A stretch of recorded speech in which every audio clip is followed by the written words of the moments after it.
Olá pessoal, sejam muito bem-vindos ao podcast da GoEpic. Eu sou Wellington Moscon, cofundador da GoEpic, uma plataforma all-in-one que facilita o dia a dia do setor de compras. Se a nossa plataforma parece interessante para você, acesse www.goepic.com.br.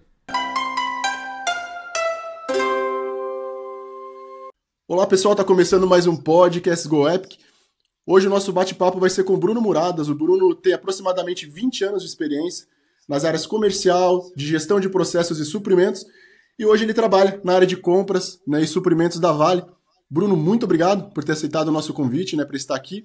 E a gente pode começar com você falando um pouquinho mais sobre a tua experiência para os nossos ouvintes, Bruno. Claro, obrigado, Wellington. Prazer estar aqui, tá? Poder falar um pouquinho aí, compartilhar um pouquinho do nosso conhecimento aí em processo de gestão de contratos, né? Agora, dentro de suprimentos, né? Não atuando mais lá na ponta, não apoiando as áreas em gestão de contratos. Só me apresentar rapidinho, né? Quem que é o Bruno, né? Fora o profissional, marido, pai, né? Sou casado com a Ana Carolina, pai do Matheus e do Gustavo, duas figurinhas de 6 e 5 anos. E atuo como profissional de gestão de contratos, né? Mas eu sou o pai, sou o marido. Esse lado profissional pode mudar a qualquer momento, né? Mas essa questão pessoal ela vai continuar, ela é perene nas nossas vidas. Hoje eu estou na Vale, né, como normativo global de gestão de contratos. Sou analista sênior, sou responsável pelo projeto estruturante de eficiência em gestão de contratos na Vale, onde a gente trouxe centralização, profissionalização e capacitação do profissional de gestão de contratos. E estou dentro do time de inteligência ali de suprimentos, do COE de suprimentos, né, atuando ali, né, nesse processo especificamente com gestão de contratos. Não atuo no processo de compras especificamente dentro de suprimentos focado em gestão de contratos. Perfeito. Perfeito, Bruno. Hoje a gente está com um assunto, né, com o tema principal aqui, que é um desafio quando a gente fala, né, na área de suprimentos. Quando a gente fala de medição, né, boletim de medição, tem muitas nuances ali, a gente sabe que tem vários desafios, né, principalmente no que diz respeito a garantir que a medição está adequada. E a gente quer ouvir um pouquinho dessa tua experiência, tá, Bruno, ao longo do tempo. E tenho certeza que os ouvintes vão ser super beneficiados aí com os exemplos que você vai trazer, né? A gente está falando de Vale, por exemplo. O que não deve faltar é desafio, né, pelo volume que eu imagino que vocês têm. Então, vou começar, Bruno, acho que com uma pergunta aqui básica, né, de entrada, que é o que é, né, de fato, o boletim de medição, né, que é o tema de hoje do nosso podcast, e qual a importância do boletim de medição no processo de compras? Ok. O boletim de medição nada mais é do que a forma como a gente vai faturar, como a gente vai medir, como a gente vai mensurar o serviço que foi prestado num determinado contrato. Ele vai ter um determinado período, né, de apuração, onde aqueles serviços vão ser verificados. Então, deixando mais prático, né, o exemplo aqui, quantos carros foram alugados, foram utilizados em um determinado período, quantos metros cúbicos de andaimes ou projetos de andaimes executados a gente, né, teve na empresa em determinado período, em qual local, para onde aquele serviço precisa ser faturado, qual o cliente interno que utilizou aquele serviço. Então, basicamente, o boletim de medição é a forma como a gente realiza o faturamento, a medição, a apuração dos serviços executados naquele contrato. É extremamente importante, né? E a gente fala que o boletim de medição ele não começa, né? A preocupação, a verificação não é no momento de se faturar o serviço. É no momento que a gente está planejando a contratação do serviço. É ali que nasce. É quando eu estou pensando, junto com a área técnica, qual é o objeto contratual, eu tenho que pensar também como que eu vou medir aquele objeto que a gente está contratando. Uhum. E um ponto muito importante que é negligenciado, Wellington, é como que eu vou medir a performance. Não só se o serviço foi executado, mas ele foi executado dentro da performance que a gente espera, e a gente também precisa estabelecer esses parâmetros no processo de medição. Perfeito. E você pode trazer, achei bem interessante esse ponto da performance, Bruno. Você pode trazer alguns critérios, por exemplo, do que a gente está chamando de performance? Claro, muitas vezes a gente contrata serviço e sempre, né, executado por pessoas. A Vale é muito grande, a gente também tem empresas que optam por deixar equipes fixas, né? Então a gente vai pagar por uma equipe a disponibilidade daquela equipe nas nossas operações para fazer as atividades de acordo com a nossa programação. Então muitas vezes a equipe que planeja, que elabora essa especificação técnica, pensa no modelo de faturamento com relação à equipe disponível para a determinada empresa no momento que a gente precisa. Ok, ótimo, né? É nessa linha mesmo. Mas a performance do atendimento, todos os atendimentos que foram colocados para essa equipe, eles foram executados dentro do prazo programado? Eles foram executados com a qualidade que a gente precisava? Houve algum tipo de retrabalho daquela equipe? Porque um ponto é a gente pagar pela disponibilidade da equipe. O outro ponto é a gente avaliar a performance, a qualidade que aquela equipe está executando as atividades para a empresa. E na prática, o que a gente precisa são os dois. A gente precisa da disponibilidade e a gente precisa do serviço bem feito. Né? A gente não quer retrabalho. Então, o SLA, né, o Service Level Agreement, a forma como a gente vai avaliar a performance daquele processo, que vai estar casado no processo de medição, precisa levar esses parâmetros também. Aí a gente consegue relacionar os dois temas e conseguir o serviço na qualidade que a gente precisa. Perfeito.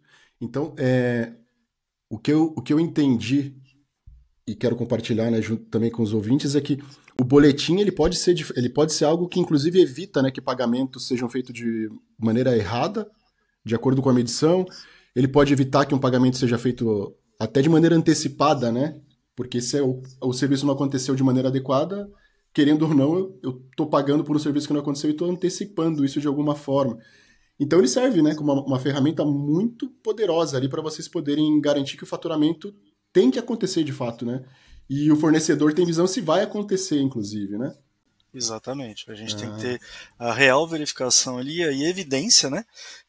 Existem várias formas de se evidenciar isso, pode ser através de um relatório, pode ser através do sistema, pode ser evidência fotográfica, né, em campo, que o serviço de fato foi executado e isso precisa estar tudo anexado ali junto com o boletim de medição para que a gente não tenha desvio de verba, riscos de não estar compliance, né, com os critérios, com as políticas e as normas da empresa, etc. Perfeito.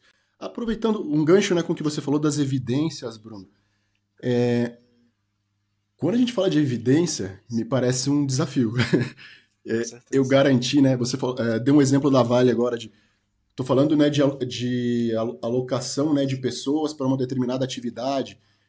Pode acontecer, né, no meu contrato está dizendo que para esse tipo de atividade eu tenho que ter 5 pessoas e talvez o fornecedor disponibilizou 4, né, ou 3 naquele dia. Então, quais são, na sua opinião, Bruno, os principais desafios na hora de elaborar e validar o boletim de medição? O desafio está lá no início, Wellington, lá na concepção do objeto. Quando a gente está prevendo o que a gente quer de serviço, e aí algo que também é um desafio muito grande, né? E é algo que a gente tem dificuldade. Hoje a gente contrata serviço, a gente não está contratando pessoas. A gente não está primarizando uma atividade. E muitas vezes o responsável, o gestor do contrato, ele traz essa pessoalidade da equipe que está sendo contratada. Então, o objetivo, assim, eu acho que a chave é você não atrelar muitas vezes a quantidade de pessoas que estão disponíveis ali pela equipe. Tentar fugir um pouquinho dessa pessoalidade, né, dessa questão da trazer perto de uma primarização, de uma gestão de equipe própria, mas sim do serviço que está sendo executado. E aí a gente muda o foco, porque eu não estou mais falando sobre se eu tenho 4 ou 5 pessoas. Eu estou falando o serviço que eu programei para aquela empresa, para que ela fizesse para mim, ela foi executado dentro do prazo? E a gente tem várias formas sistêmicas, né? A gente tem o SAP, que é utilizado na grande maioria das empresas, onde toda ordem de serviço, toda ordem de manutenção passa por ali, né, nos módulos específicos. Eles precisam da data da abertura, eles têm ali todo o escopo que precisa ser executado, a data de fechamento, isso serve como evidência, né, do serviço que foi executado, e o acompanhamento, que é muito importante em campo. Hoje a gente fala do gestor do contrato. Aqui na Vale, a gente tem trabalhado a centralização como uma atividade muito administrativa. Aquela pessoa que vai receber as evidências, aquela pessoa que vai consolidar aquela documentação, vai bater o boletim de medição com as evidências, mas ele não consegue estar presente em todas as atividades em campo. A gente não consegue ter um gestor de contrato para cada frente de serviço. E aí entra o papel do fiscal de contrato. E esse papel é chave na companhia, porque o objetivo dele, ele é o guardião técnico da atividade. Ele que está lá na frente. E ele que vai evidenciar se aquele serviço ele foi cumprido da maneira como a gente gostaria que ele tivesse sido cumprido ou não. Se aquele serviço, apesar de ter tido evidência de uma ordem de serviço, uma ordem de manutenção, concluída, baixada ali no RP da empresa, se ele foi executado na qualidade, da forma como a gente precisava. Perfeito. Aí, essa é uma realidade interessante que eu imagino que não seja de todo mundo, né? Você falou de uma pessoa específica hoje podendo olhar para isso. Porque o que eu vejo no dia a dia também, claro, em empresas menores, que o desafio também pode ser esse tempo de validação, né? Se eu não tenho uma pessoa específica hoje ali olhando para isso, eu onero no tempo de validação, o que vai acabar onerando em toda a cadeia, né, de pagamento. Posso gerar algum tipo de atrito no futuro até com o fornecedor, né, porque estava programado algo, aí eu como empresa não consegui, eu como cliente não consegui validar isso, né, em um tempo hábil, né, um tempo, sei lá, acordado, né, e vai impactar justamente no pagamento desse fornecedor. Mas achei interessante o ponto que você trouxe de vocês terem uma pessoa justamente focada nesse que é um dos pontos de dor hoje, quando a gente fala dos desafios, né? E Se você padronização, me, Bruno, também, além disso. tá, só me permita Claro, acrescentar, pagar num prazo não é uma qualidade, né, da empresa, é uma obrigação contratual, isso é direito do fornecedor. perfeito. Né? Então, isso traz ali penalidades que podem ser aplicadas pelo fornecedor na empresa contratante. A gente muitas vezes avalia o contrário, né? A gente só vê as penalidades que, em função de uma quebra de obrigação contratual, a empresa contratante aplica no fornecedor, mas o contrário também é possível, né? E a turma esquece isso. Então, é importante, sim. E aí, um ponto importante no que você falou sobre o processo de mensuração, de apuração em campo, né? De novo, o que eu estou prevendo, ele é viável? Ele é mensurável dentro do tempo previsto de medição? Perfeito. Pegar um exemplo aqui, a questão dos andaimes, né? Muitas vezes o normal é a gente ver contrato com apuração por metro cúbico, mas em áreas operacionais você tem estruturas enormes de andaimes montadas. E é difícil você conseguir imaginar, quem tem presença, quem conhece a atividade em campo, de literalmente alguém com uma fita métrica medindo a quantidade de metros que foram utilizados na montagem de andaime. Uhum. Essa seria a forma mais segura no raciocínio normal, mas é a forma mais ágil, né, que a gente vai conseguir, né, fazer esse processo de medição. E aí, de novo, a gente tem que voltar lá atrás. Será que a gente conseguiria poder avaliar por projeto ou conclusão do serviço? Ou o andaime ele foi montado para quê? A gente não contrata o andaime simplesmente pelo andaime. O andaime a gente precisa do andaime como recurso para um determinado objetivo. Aquele objetivo foi cumprido? A Perfeito. gente pode atrelar o faturamento com a execução do serviço que foi utilizado através do andaime, Hum, não necessariamente com a montagem ou o método utilizado. perfeito. Perfeito. Isso traz uma mudança bem grande na forma de medir, né? Na verdade, tá focado no que você falou, né? Na performance ou no objetivo, né? Se o objetivo foi cumprido ou não. E eu divido o risco. Perfeito, perfeito. Porque às vezes a gente se apega, né, a algumas coisas muito específicas e é justamente o que vai impactar na entrega ou no relacionamento, né, na cadeia ali como um todo. Gostei, é uma forma diferente de ver. E para mim é algo que eu não tô acostumado a ver acontecer no dia a dia. Então, bem legal, bem bacana saber disso. E no que diz respeito também, Bruno, à padronização, como é que é isso? É uma padronização que vocês trazem vale para os fornecedores? Ou às vezes cada fornecedor tem um jeito de medir e envia isso para vocês depois? Como é que funciona? A Vale é uma empresa muito grande, né, Wellington? A gente, empresa mundial aqui dentro do próprio, dentro do nosso país, aqui dentro do Brasil, a gente tem uma dispersão geográfica muito grande, com uma variação cultural muito grande. Então, manter a padronização é um desafio enorme e sem precisar de sair do país. Né? Estou falando aqui do processo executado em Minas Gerais versus o processo executado lá no Pará. Muitas vezes a gente vê ali particularidades que foram adotadas e mesmo a gente, enquanto área normativa, enquanto área responsável por trazer essa padronização, foge, né, do nosso controle. A gente não consegue ter uma equipe grande o suficiente para estar em todas as frentes. Então, a gente tem trabalhado isso e aí a gente tem a questão da sistematização, né? Criar sistemas que consigam trazer o processo de medição ali dentro, dentro dos módulos de gestão de contratos. Eu acho que isso aí está a chave. Não só da questão da padronização, mas a questão da segurança também e minimizando erros, né? Erros de preenchimento de formulário físico ou mesmo formulário digital através de um Excel, que é extremamente utilizado nesse processo, uma vez que eu consigo ter a QQP, né, que é o quadro de quantitativos e preços, que é a base do processo de medição, que é a base do boletim de medição, para dentro de um sistema onde o fornecedor entra ali, consolida através do preenchimento da QQP, que já tem informações carregadas previamente, de acordo com a configuração do contrato. E isso segue o fluxo de gestão, fiscalização do contrato, eu minimizo o erro, eu trago padronização, eu trago compliance, né, diminuindo o risco para a companhia ali de serviços que estão sendo faturados para a área errada, preenchimento de boletim equivocado, química contratual e etc. Perfeito. Então, de maneira geral, o que eu entendi é que o fornecedor de vocês hoje, para envio do boletim de medição, ele vai fazer uso de uma ferramenta que vocês disponibilizam. Então. Estamos caminhando para isso. Ah, beleza. Não chegamos no ponto que gostaríamos, mas também já não estamos no ponto inicial, não. Ótimo. Ou seja, já consegue ver o avanço, né, no caminho ali, que é fundamental. A caminhada começou, né? O mais importante, saímos da inércia. Maravilha. E a jornada talvez seja para sempre, né? Porque cada dia uma tecnologia nova, uma nova forma de fazer, né? Acredito que eu posso treinar meus filhos que têm emprego garantido. Perfeito. E, Bruno, a gente trouxe, né, algumas formas aqui, a gente falou de ferramentas, né, também como forma de padronização. Como o boletim hoje, de medição, ele pode se integrar de fato ao processo, né, de contratos e suprimentos? Vamos lá. A gente estava discutindo ontem isso lá na Vale, sobre a gente trazer algumas padronizações da forma de se medir, da forma de se mensurar. Então, exemplo, né, pegar aqui um aluguel de veículos leves, de carro, né, na companhia. A gente tem ali, a gente pode pagar por quilômetro rodado, a gente pode pagar por locação fixa, a gente vai pagar um valor fixo.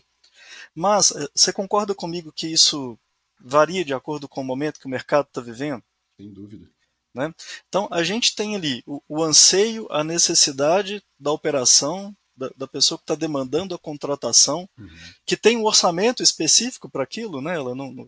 Ninguém tem dinheiro sobrando nas companhias, né? Nem na vida pessoal a gente tem. Então, a gente precisa constantemente perseguir redução de custo, otimização de recursos. Né? Ouvi uma frase muito interessante, né? Que custo é igual ao mato, você tem que ficar cortando o tempo todo, porque ele não para de crescer. E isso é no dia a dia, ali na hora que eu estou pensando essa forma de faturamento. E aí entra o papel do meu comprador. Né? A gente tem a especificação técnica com o boletim de medição modulado na visão operacional, na visão do solicitante. E aí vem o comprador, a figura do profissional de compras ali em suprimentos, que vai avaliar isso de acordo com a visão do mercado, com o que ele conhece, com a tendência do mercado, com a inteligência de mercado, com a variação de preço, né, com a tendência de precificação, né, com a inflação. Determinado produto pode estar com um valor, aumentando o valor, diferente do que a gente tem a tendência de inflação. E aí a sinergia, né? Aqui a gente tem o papel do gestor de categoria, do ponto focal de suprimentos, que é o nosso CAM. Ele tem que estar em conversa o tempo todo com o nosso solicitante, com a área. A proximidade desses dois personagens ela tem que ser muito grande, né? O diálogo ele tem que ser constante. Desde o momento que a gente está concebendo os documentos que vão ser utilizados para contratação. E aí, Wellington, eu não estou falando só de serviço novo, de contrato que nunca foi executado, está chegando a primeira vez em suprimentos, não. Estou falando dos contratos que a gente tem aqui, que estão em execução constantemente, e são contratos que muitas vezes a gente está ali simplesmente trocando de fornecedor. Né? A gente tem que parar com aquela mania de fazer Ctrl+C e Ctrl+V de documentação de contrato, colocando sempre o mesmo objeto, da mesma forma no mercado. Surgiram novas tecnologias, como é que o mercado está se comportando com relação a isso?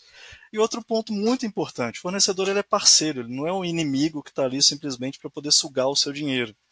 A partir do momento que eu optei, que eu vi que na nossa companhia a gente tem a melhor possibilidade de executar um serviço através de um parceiro, através de um contratado, Ele se tornou especialista daquilo, não sou eu mais.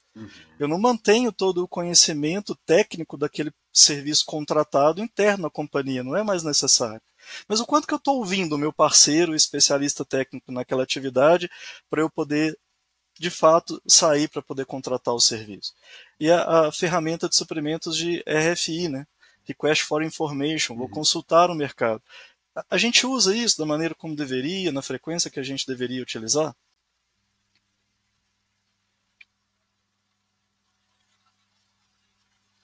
Usa? Infelizmente não, né?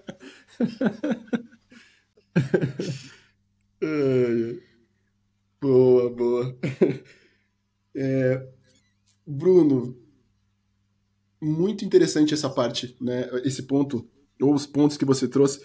E eu não consigo parar de pensar, né, na medida que você foi falando, vários pontos, né, que a gente tem que fazer de validação, verificação, né, para garantir que isso aconteça da melhor forma possível. Só que a gente está falando de um volume, aí de novo, né, volta para a realidade da Vale. A gente falou de algo complexo como se fosse um para um, né? Estou falando de uma contratação, né, específica.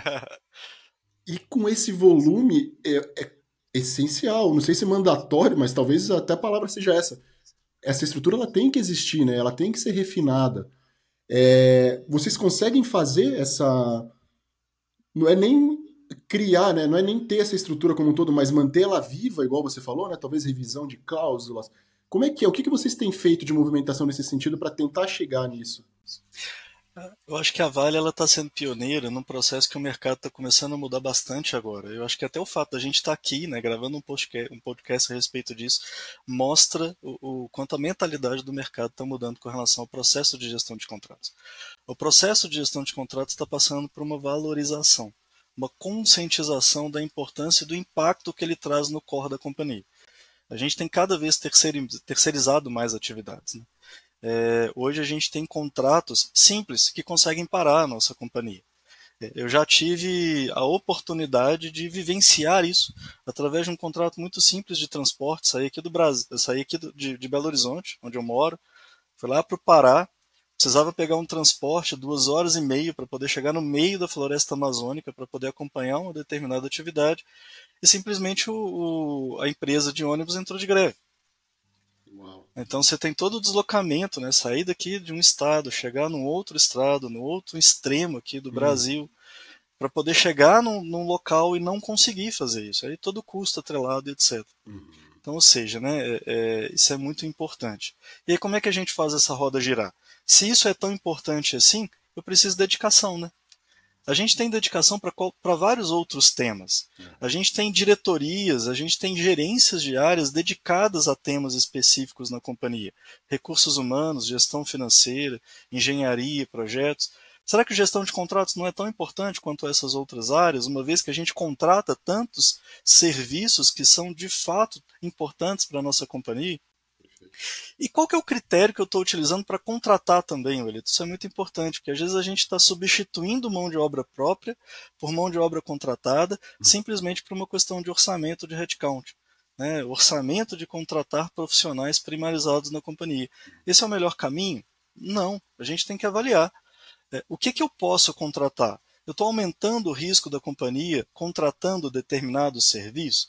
Aquele serviço ele tem um alto potencial de impacto operacional, de impacto à comunidade, né? A Vale ela atua, né, no processo de mineração, a gente tem que estar avaliando constantemente o nosso impacto na comunidade onde a gente está inserido. E quando eu contrato, eu estou aumentando esse impacto?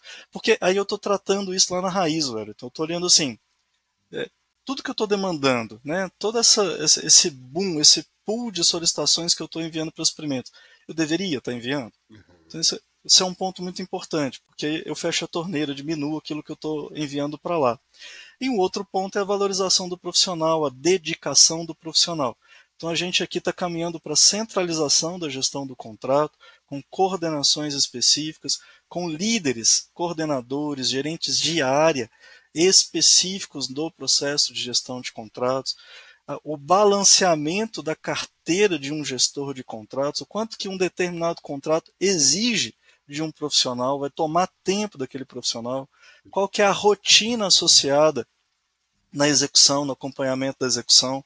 Eu preciso disponibilizar tempo para esse profissional para ele poder atuar no planejamento. Senão ele vai ficar eternamente enxugando o gelo, tentando resolver problemas na execução que deveriam ter sido pensados anteriormente lá no planejamento da demanda. E, por outro lado, eu preciso do suporte em suprimentos. Né? Falei que o gestor de categoria, o profissional de compras em suprimentos precisa estar em sinergia com a área operacional. Se eu estruturo do lado de cá, eu preciso estruturar do outro lado também, né? Senão simplesmente eu estou transferindo o gargalo para suprimentos. Tiro da operação e transfiro para suprimentos. E aí vem a questão, né? Quais são os sistemas que a gente está utilizando que facilitam a vida do comprador? Como é que está a avaliação da carga de trabalho do meu comprador? Né? Ele está com condição de fazer o principal papel dele, que é negociar, ou ele tem que entregar demandas tão rápido que ele não consegue fazer a chave, né? O principal indicador de performance dele, que é trazer benefícios, aí, recompensas para a companhia com relação ao saving, né, no contrato. E aí, de novo, né, mais um quebra de paradigma aqui. Né, o saving que a gente tem que perseguir não é o saving com relação à variação das propostas ao longo do processo de negociação. É o saving versus o dinheiro que eu tenho para poder conseguir comprar, é o meu orçamento. O valor que a empresa tem versus o que eu consigo negociar no mercado e trazer isso para dentro da companhia. Né? A gente pode explorar um pouco mais esse ponto, Bruno? Sim, sim. Dá um exemplo muito do cotidiano aqui, né? Não sei se você tem filhos, mas quando a gente tem, na idade ali da adolescência, a gente entrega ali o cartão de crédito, né, ou o dinheiro, e ele vai passear no shopping com os amigos, né? Aí hoje, na minha época, R$ 10 eu ia pro cinema e ainda fazia um lanche, né? Hoje com R$ 100 já fica difícil. Eu sou da mesma época. E aí você coloca um orçamento para o seu filho, né? Você coloca lá, ó, você tem R$ 100 e muitas vezes você tem lá um cartão de crédito para emergências, né? Uhum. E aí você fala, olha, seu limite de gasto hoje é R$ 100. Não adianta ele chegar para você, quando ele voltar para casa, e falar assim, olha pai, eu gastei 150, mas o que eu poderia ter gasto era 200. Então eu consegui economizar R$ 50. Não, isso não existe. Ótimo exemplo. O orçamento dele é R$ 100, não era 150. E ele não tinha nem direito de gastar 200. E muitas vezes a gente aceita essa variação do 200 para 150 como ganho. Não, a gente perdeu 50, a gente não ganhou 50. Então, o quanto que eu tenho para gastar? E o quanto aquele serviço custa no mercado? E o quanto aqueles profissionais, aquelas empresas, os fornecedores daquele serviço estão dispostos a chegar no valor que eu tenho que pagar, que eu tenho para poder pagar, que eu tenho para poder fazer o dispêndio daquele serviço. Esse é o desafio de suprimentos. É chegar nessa conta, é chegar no dinheiro que a gente tem na companhia e não a variação entre o que eu poderia versus o que eu consegui. E qual seria a maneira adequada, Bruno? Esse exemplo achei fantástico, né? Com certeza não gera dúvida nenhuma, né? Em quem tem filho, principalmente. Dói, né? Dói. E aí, um ponto que achei super interessante. De que forma, né, a empresa pode fazer com que esse planejamento dos R$ 100 seja algo consciente, de fato, né? Não adianta eu achar que os R$ 100 é algo que eu como, né? Vamos pegar o exemplo que você deu. Eu como pai, eu tô falando, não, é 100, pronto e acabou. Mas, Dá, puxa, né? exatamente. Mas eu não tô com todos os dados que eu preciso, né? Poxa, onde é que ele vai? Qual que é o custo médio, talvez na região, né? Se é uma viagem ou algo assim. Como é que funciona? Ou melhor, como deveria funcionar, né, de maneira adequada isso? Nosso desafio, né? Vamos lá. Hoje a gente tem o orçamento das contas de serviço, né? A gente tem lá a forma como o FP&A, na gestão orçamentária das companhias, discrimina ali as contas de serviço. Todo o orçamento de serviço da companhia é executado em contratos de serviço. Mas quem está elaborando o orçamento das áreas conversa com as áreas de gestão de contratos e com suprimentos no momento de elaborar o orçamento de um determinado ano? Né? Vamos trazer para o nosso exemplo. Né? Antes de dar os R$ 100 para o seu filho, você perguntou para ele qual que era a programação da turma com que ele ia sair, quanto custava os locais onde eles iriam? Uhum. É isso. Antes da gente elaborar o nosso orçamento de serviço na companhia, eu estou conversando com o gestor de contrato e com suprimentos para poder avaliar o quanto aquilo que eu preciso contratar de serviço para executar as atividades das minhas áreas, ou seja, da área de manutenção, da área de operação, da área de usina, eu sei quanto custa aquele serviço e o meu orçamento ele está amarrado a essa variação, a essa precificação de mercado. Então, de novo, né, as áreas elas não são silos isolados. Gestão de custo tem que conversar com os gestores de contrato, que tem que conversar com suprimentos, que tem que conversar com as áreas de fiscalização, que tem que conversar com as áreas de engenharia corporativa, que tem que conversar com as áreas de programação. A gente precisa estar em constante sinergia. Perfeito. E é claro, né? Às vezes o meu filho vai me passar uma visão, né? Um cenário de que ele de fato precisa de mais dinheiro. Como é que eu valido, né? Isso, que de fato é aquilo que ele precisa. Eu acho que além de tem que ter, igual você falou nessa conversa, mas talvez eu tenha que existir mecanismos disponíveis para que eu faça também uma verificação, né? E eu não sei se justamente quem está olhando para o orçamento, né? Dentro do exemplo que você deu, eu, né? O pai ali olhando para o orçamento, será que eu tenho as ferramentas adequadas para garantir que o que ele está me pedindo é realmente aquilo? Ou eu vou num relacionamento mais de pai e filho mesmo, que é mais na base da confiança do que, né, qualquer outra coisa? Como é que É, seria isso, Bruno? esse é o nosso desafio atual, Elton. É para onde a gente precisa começar a caminhar, começar a desenvolver ferramentas, começar a ouvir mais o mercado, né? A Uhum, forma como a gente vai ouvir o mercado. E aí o desejo, né, de se ter ali o dinheiro disponível nas áreas é o mesmo desejo do mercado, né? Então a gente tem que perfeito. filtrar, a gente tem que avaliar. Infelizmente, hoje, eu acho que se eu conseguisse te responder isso de maneira fácil hoje, muito provavelmente eu nem estava aqui agora. Entendi. Então, isso é um desafio, né? Um desafio que a gente precisa aí caminhar e juntos aí desenvolver uma solução viável para isso. Mas eu acredito muito que a solução desse desafio ela começa no diálogo interno entre as áreas, né? Para que a gente tenha as visões necessárias ali tecnicamente dentro do know-how de cada área para a gente construir isso junto. Não é suprimentos que vai construir isso sozinho, não é gestão de contratos que vai construir isso sozinho, não é FP&A, nem a área solicitante tem condições não tem as informações necessárias para poder conseguir construir isso sozinho. Perfeito. A gente, aproveitando o gancho, Bruno, a gente falou bastante, né, da questão do boletim de medição. A gente trouxe alguns exemplos. E aí, notei que alguns exemplos a gente falou justamente, né, de materiais, outros estavam relacionados muito a serviço. Você pode trazer para a gente uma ideia geral, né, de quais são as diferenças quando eu falo de um boletim de medição para serviços e um boletim de medição para materiais?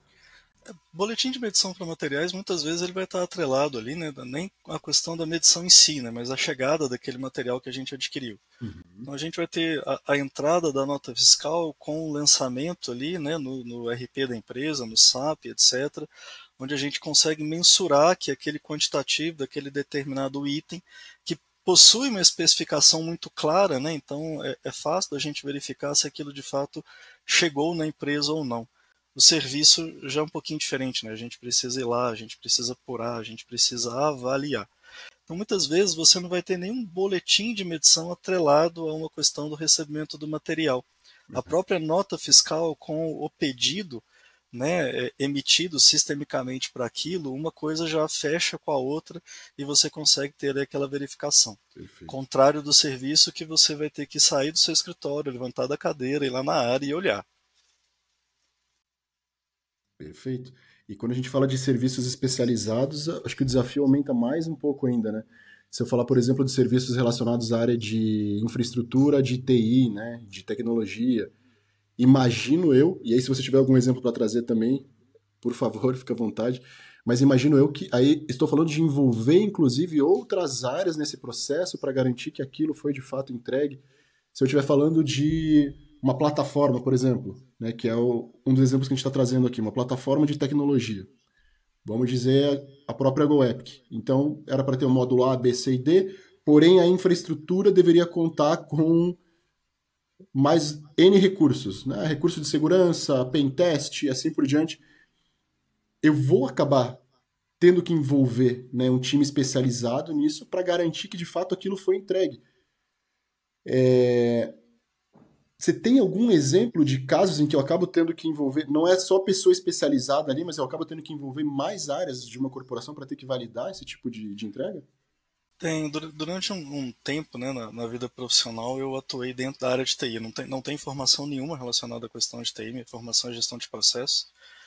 E, como você falou, já mais de 20 anos aí aproximadamente atuando em gestão de contratos. Mas eu já fiz gestão de contratos de TI, contratos de desenvolvimento, né? E era um desafio quando a gente trabalhava com a contratação de desenvolvimento, né, ou a implantação de determinado software. E aí você tinha que avaliar depois todos os problemas relacionados ali à implantação, chamados e etc, e tentar identificar se Uhum. aquilo estava dentro dos requisitos previstos e não foram desenvolvidos corretamente ou se não fazia parte dos requisitos previstos. E aí parece brincadeira e parece insistência, mas a gente volta lá atrás, né? Eu desenhei bem os meus requisitos previstos. E aí, de novo, né, planejamento da demanda, qual que é o objeto Perfeito. contratual, qual que é o detalhamento, como é que eu vou avaliar isso, o que que consta dentro do que eu estou contratando e aquilo que não consta, não faz parte do objeto, não faz parte do escopo Uhum. daquilo que eu estou contratando. Tem que isso em TI é mais difícil, né? Porque a gente tem o lado técnico, mas muitas vezes aquele software, aquele sistema dentro das companhias vão ser utilizados por usuários que não têm nenhuma condição técnica de contribuir ali Perfeito. no detalhamento técnico daquela demanda. Ele tem uma necessidade. Tem que, para construir tecnicamente aquela necessidade, precisa de uma área de TI, de um profissional de desenvolvimento, para poder detalhar isso em especificação. E aí, de novo, Ayrton, conversa, é alinhamento, né? Você precisa ter o profissional de TI, de fato, próximo da área solicitante, tentando entender, tentando trazer ali um modelo inicial similar, que ele consiga visualizar aquilo, às vezes, prototipar, né, a solução antes daquilo de fato ir para a contratação. A gente tem desafio com relação ao visual, ao layout, ao design, né? A gente fala hoje muito em redes sociais a quantidade de cliques, o tempo que eu gasto para poder avaliar determinado item. Então isso é tudo muito importante e desafiador, com certeza. Perfeito, Bruno. E o que você comentou agora faz de fato a gente lembrar, né, de alguns cases aqui, no que diz respeito a essa parte de transformação, né? É, a gente tem uma preocupação muito grande hoje na Goepic que os gestores percebam, né, que a gente está numa fase que está marcando de fato uma transição muito grande no que diz respeito ao departamento de compras, né? A gente vem falando até com alguns de fato compra. A palavra estratégico, né, está sendo usado muito pelo mercado, né? Ah, tem um RH estratégico, né? Compras estratégico. Então acho que não é bem esse o caminho, mas é de fato lógico que todas as áreas deveriam agir de acordo, né, e de maneira estratégica, né, para a empresa, para atingir os objetivos da empresa. Mas mostrando para alguns, né, dos clientes e parceiros da Goepic que compras, principalmente quando a empresa apresenta resultados, né, seja para investidores ou para o próprio mercado, a gente acaba batendo muito na questão de EBITDA, né, ou EBITDA. Compras pode ter um impacto direto, né, no resultado de EBITDA da empresa. E às vezes o gestor ele acaba vendo algumas coisas mais no micro ali, que é vários exemplos que você trouxe, inclusive. Né, beleza, eu tinha 200 e consegui 180, mas será que só era isso que eu estava buscando de fato? Era esse tipo, a busca pelo saving era unicamente e restritamente nessa questão de redução de valor, porque antes eu contratei a 200, agora a 190? Não é isso, né? A gente sabe que vai muito além disso quando a gente fala de saving. E trazer essa visão, né, de EBITDA, se a empresa tem esse tipo de acaba prestando, né, esse tipo de esclarecimento, seja para o mercado ou para investidores, muda também a forma como compras é visto. E essa questão da que eu acabei começando, né, a falar sobre a questão da transição, as empresas não vêm enxergando, né, que de fato compras está passando por uma transição de burocracia, né, ou de processos que são tradicionais, né, e burocráticos para algo que realmente faz uso, né, de tecnologia. E a tecnologia, claro, sendo utilizada para aumentar essa performance e trazer insights ali no momento de tomada de decisão. Você falou bastante dessa questão do planejamento. Parece brincadeira, né? É super relevante o fato, né, de você ter falado e falou algumas vezes porque é o ponto que pega no final das contas. a gente percebe hoje que grande parte, né, dos nossos clientes eles tinham um problema antes com planejei, mas daí no começo, na requisição, o escopo eu não coloquei 100% do jeito que deveria ser. Aí depois eu passo por um. Se envolver escopo técnico, pode ser que piore ainda, né, o problema, que esse desafio ele aumente. E aí entram, né, algumas questões que têm relação com o que eu quero te perguntar agora, e a gente vem resolvendo justamente geração de escopo automática, por exemplo, com inteligência artificial. É o que a gente acaba entregando para os nossos clientes. RFI, RFX, né? Que o mercado fala, porque é tanto RF, isso, aquilo, muda a sigla. Então, RFX, que o mercado fala, também sendo gerado de maneira automatizada, mapa de cotação, comparação com IA, insight, assim por diante. E eu tô falando de fato, né? Se a gente pensar em Pareto ali, né? 80-20, eu fazendo isso, essa automação, tirando parte, nunca vou deixar com que a IA seja quem vai tomar a decisão final, mas ela vai gerar esse escopo. E esse escopo vai trazer clareza e vai pegar a base histórica inteira da empresa, pode trazer do mercado algumas informações, gera esse escopo super bem estruturado, valido ele inclusive, né? Peço para o próprio time validar, mas eu estou tirando uma parte muito pesada do que eu tenho hoje, que está relacionado com o planejamento, né? Da contratação que eu quero fazer. Então, já está acontecendo essa movimentação. Né? Os nossos clientes hoje já fazem uso desse tipo de solução através da plataforma da GoEpic. Com isso, o que eu quero trazer aqui, né, de pergunta para você são as tendências. Então, o que você enxerga? E aí pode falar não só, talvez não precisa ser só do dia a dia de vocês da Vale da Realidade, mas pode ser de mercado, porque eu tenho certeza que vocês falam com muita gente, né? Então, o que você enxerga como tendências ou principais tendências que estão transformando, né, o mercado no que diz respeito a essa gestão, né, dos boletins de medição dentro desse contexto, né, de compras e suprimentos? Eu acho que cada vez mais a gente tem soluções de prateleira, né, que fica mais fáceis da agilidade da contratação com um modelo ali padronizado de medição, etc. Eu acho que a tendência que a gente está vivendo agora é a gente diminuir a quantidade de papel que a gente tem no processo, tanto de contratação quanto de medição, mas especificamente de medição. Se a gente pensar aqui, né, numa gestão de uma obra, né, na gestão de uma atividade operacional, a gente tem a validação daquele serviço, se ele foi executado ou não, através de um papel que é preenchido ali, através daqueles profissionais de campo. E aí, dependendo da quantidade de frentes de serviço que você tem, essa quantidade de papel ela se multiplica e se torna inviável de alguém conseguir avaliar se um boletim de medição de fato bate, se ele está correto com toda aquela papelada que ele recebeu e que muitas vezes vai vir manchada de café, de barro, de graxa, né? Preenchido de caneta ali, de maneira às vezes muito complicada até de se entender, né, aquilo que está sendo preenchido. Então a gente tem a tendência, acho que a gente está vivenciando hoje, é da digitalização. A gente ter toda essa verificação ponta a ponta através de verificações digitais, preenchimento de soluções ali, desenvolvimento de soluções de fácil acesso, né, através de verificações de dispositivos mobile ali nas operações, onde aquilo, no momento que foi validado, no momento que foi verificado, já notifica, a cadeia já ela encurta, chegando para o gestor de um contrato consolidado. E a gente caminhando nesse modelo, o boletim de medição ele vira simplesmente uma consequência que não precisa ser preenchido por ninguém, né? Porque ele se preenche automaticamente a partir do momento que a gente tem as apurações diárias dos serviços sendo executados. Aí a gente fala daquele período de medição, né, que muitas vezes é um gargalo, é sofrido para as equipes que têm que executar, ele acaba. Né? Porque isso tudo foi executado no dia a dia.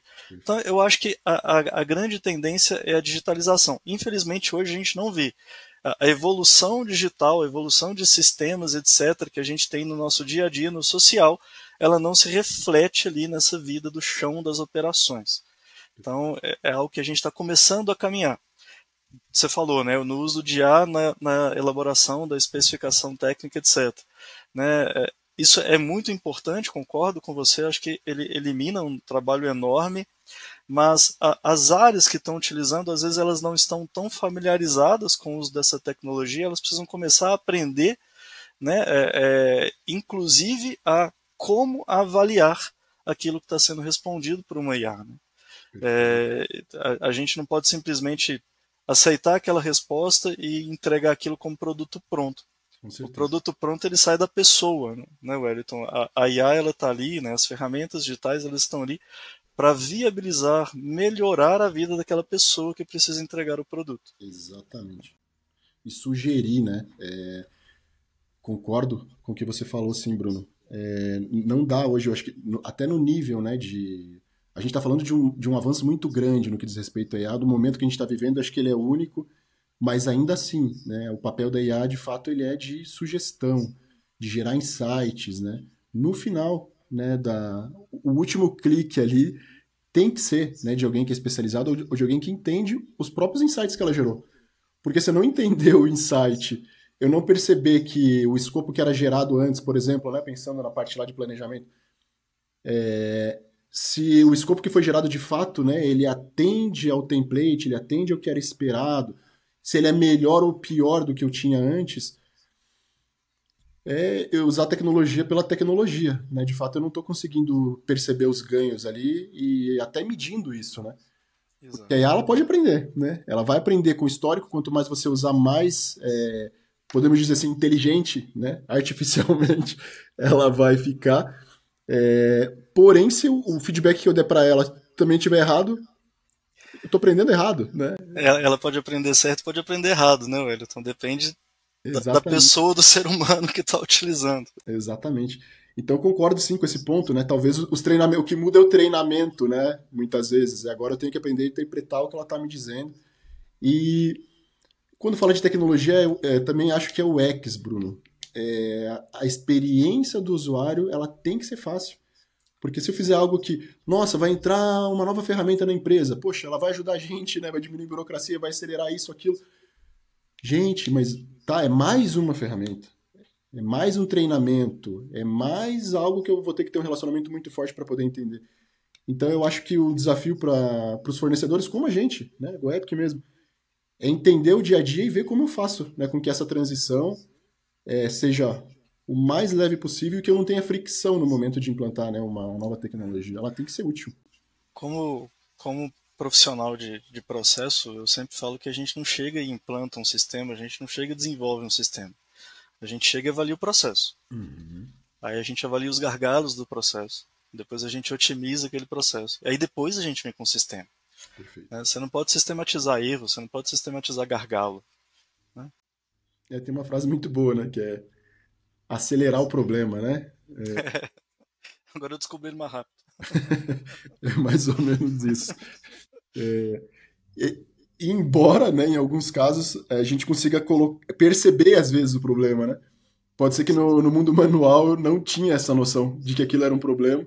E aí eu passo para o digital o processo do jeito que ele é, algumas vezes, porque o mapeamento é esse. Né? Eu trouxe no começo o que ele era, o as is, posso jogar o as is dentro da ferramenta e aí a ferramenta me ajudar com insights, gargalos do próprio processo e operação. Aí depende, né, de cada do momento. E o método, né, que vai ser utilizado também. Aí a gente tem vários métodos de implantação, desenvolvimento. Existem especialistas capacitados, né, para poder trabalhar isso. Perfeito. E Bruno, a gente trouxe alguns exemplos, né, no que diz respeito ao boletim de medição, a gente falou de tecnologia, a gente falou de planejamento, como medir, né, algumas formas de fazer isso. Queria trazer só acho que um ponto um pouco mais estruturado no que diz respeito ao papel do profissional de compras. Então, qual o papel do profissional de compras nessa questão da validação e do acompanhamento do boletim de medição, Bruno? Então, hoje acontece muito da gente. é, a gente tem a composição inicial ali dos preços de acordo com os quantitativos que foram previstos inicialmente pela área solicitante. Né? E você consegue ranquear ali os fornecedores que se enquadraram melhor comercialmente quando eles precificam da forma como aquilo foi quantificado. Porém, e o acompanhamento daquilo, né? A execução, ela obedeceu o quantitativo inicial ou você acabou utilizando mais do serviço B, que era mais caro do que o serviço A, né? E ele era previsto com uma quantidade menor. E aí, durante essa execução, o primeiro proponente ali que ganhou a proposta porque tinha uma boa qualificação e um bom preço, se a gente refizesse o cálculo, ele ainda teria o melhor preço? Uhum. Né? E o vício do Ctrl+C ou Ctrl+V, né? A gente, quando vai contratar aquele mesmo serviço de novo, porque é algo perene, é um serviço contínuo que a gente precisa na equipe, eu levo a QQP original ou eu levo a executada? Perfeito. Né? E o quanto a área e o comprador estão conversando a respeito disso e acompanhando isso. E, de novo, né, a forma que eu estou detalhando o serviço lá na área, no solicitante, meu cliente interno, a forma como eu imagino que aquilo precisa ser precificado, precisa ser apurado para ser precificado, é a melhor forma para o mercado ou eu estou fazendo o mercado se ajustar a algo que Uhum. eu entendo que deveria ser dessa forma? E aí entra de novo o profissional de compras, né? Quem está constantemente conversando com o mercado não é a área que está solicitando, é o profissional de compras. Né? É o core dele estar com esse contato intenso do mercado. E ele precisa trazer esse feedback do mercado para a área interna. Né? Isso tudo precisa ser discutido de novo, insistentemente falando sobre isso, no planejamento. Perfeito. O planejamento ele é para isso. O planejamento ele não é simplesmente para a área escrever um documento e entregar para compras. O Uhum. planejamento é para que as áreas que vão se envolver no processo de aquisição, desde a solicitação até a homologação do contrato, sentem e conversem. E elas juntas consigam elaborar um documento que reflita a necessidade da empresa versus o que o mercado está disposto a entregar. Com certeza. A gente acaba voltando, né, justamente porque é o ponto que muitas vezes ele é negligenciado. Então a gente, nessa ânsia, né, de ok, tem orçamento definido, né, alguns pontos do meu direcionamento, essa ânsia por justamente agora vamos executar. Mas de fato o planejamento, né, a base ali, ela foi bem feita e vai ter impacto, né, na cadeia como um todo. Eu acho que é isso que às vezes é um ponto que deveria talvez ter um episódio do podcast da gente falando só dessa parte, né, do planejamento para mostrar qual a importância, né, disso no desdobramento de toda a cadeia depois, né? Ô, Wellington, a gente ministra um treinamento interno na companhia de capacitação dos novos gestores, dos novos profissionais de gestão de contratos que estão entrando nessas vagas dedicadas, né, nesses cargos dedicados. São para os gestores de contrato, a gente tem 2 dias presenciais de treinamento, são 8 horas por dia, né, uma carga horária de 16 horas de treinamento. Nessas 16 horas, a gente fez um treinamento, foi muito bem elaborado pelo time, ele é gamificado, ele tem bastante interação. E essa sala de treinamento ela tem uma parede inteira imantada, onde a gente vai pregando ali as plaquetinhas dos processos.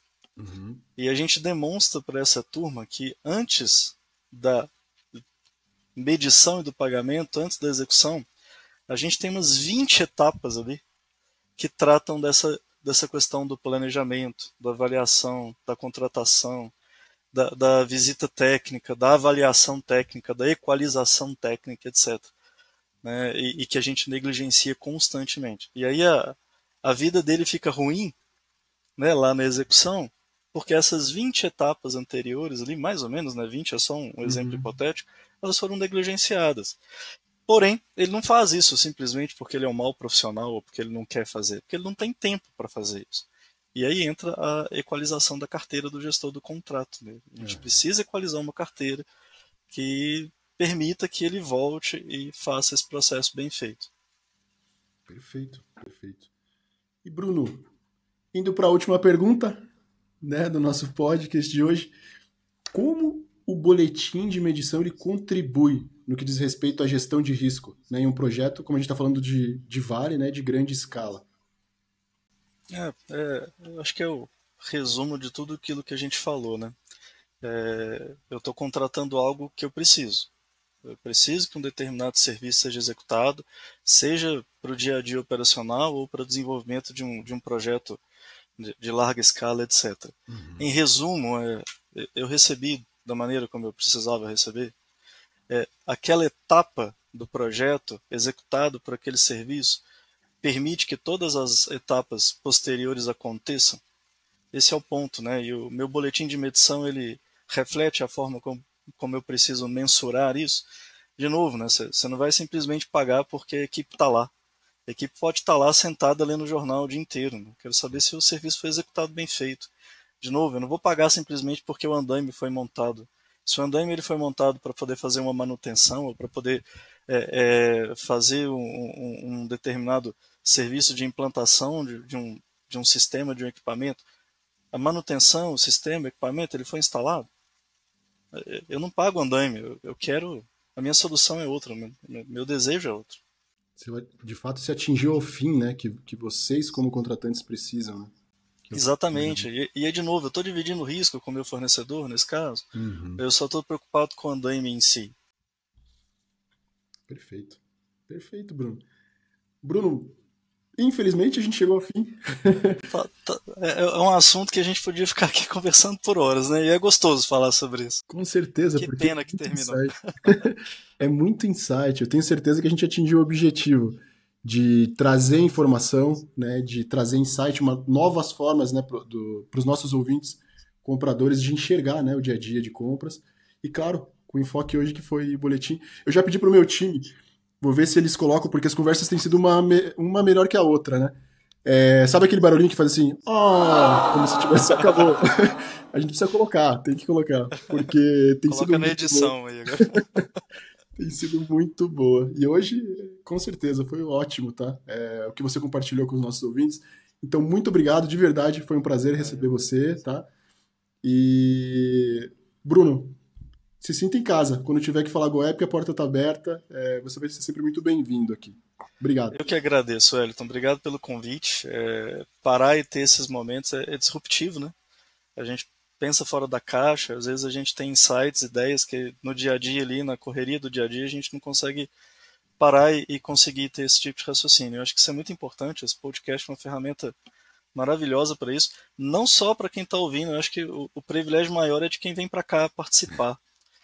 Tá? Então, muito obrigado mesmo e estou sempre à disposição. É um privilégio enorme. Obrigado, Bruno. Grande abraço. Abração. Quero agradecer a todos que estão nos ouvindo e deixar um convite aqui para você. Gostou da nossa conversa? Sim, né? Então acesse já www.goepic.com.br e descubra como estamos simplificando e modernizando o dia a dia do setor de compras. Muito obrigado.